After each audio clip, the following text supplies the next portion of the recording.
हम हाथरस के कह सकते हैं बीबीआईपी गांव एबरनपुर में है और एबरनपुर से जो मेन रास्ता है वो आप देख सकते हैं, ये नगला ताल, ये इसी गांव का एक माजरा है जो पड़ता है।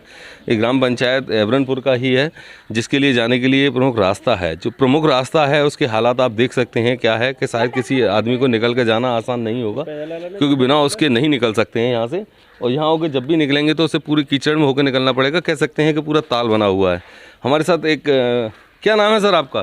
कांति स्वरूप। ये रोड कहाँ जाता है? ये ताल के नगला नहरवास उधर बरी के नगला की तरफ निकल जाता है। ऐसे ही तालाब बना हुआ है? हाँ, ऐसे तालाब बना हुआ है। ये कब से?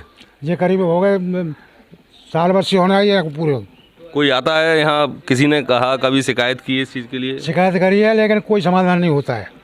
समाधान कोई नहीं? यानी कह सकते हैं कि समाधान कोई नहीं, और ये व्यवस्था ऐसी की ऐसी है जस की तस है। मैं अपने साथी से चाहूँगा कि ये जो नालियाँ हैं वो भी दिखा सकते हैं कि क्या स्थिति है। कमोबस यही स्थिति पूरे जो गांव की है वो कमोबस यही बनी हुई है।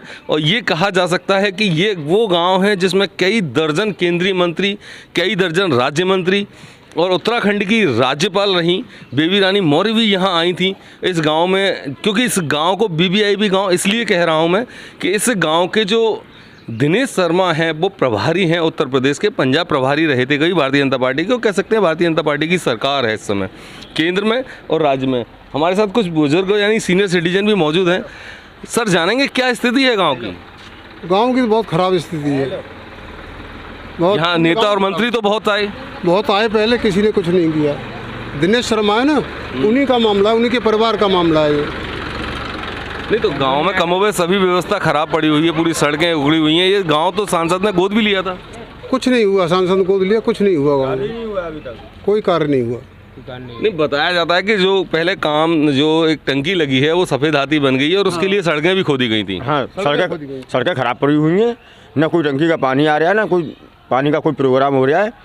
सारी सड़कें बेकार करके डाली इन लोगों ने और सभी व्यवस्था भंग हैं। किसी भी गली में जाओ, किसी भी रास्ते पे जाओ, सभी रास्ताएं ख़राब हो चुकी हैं।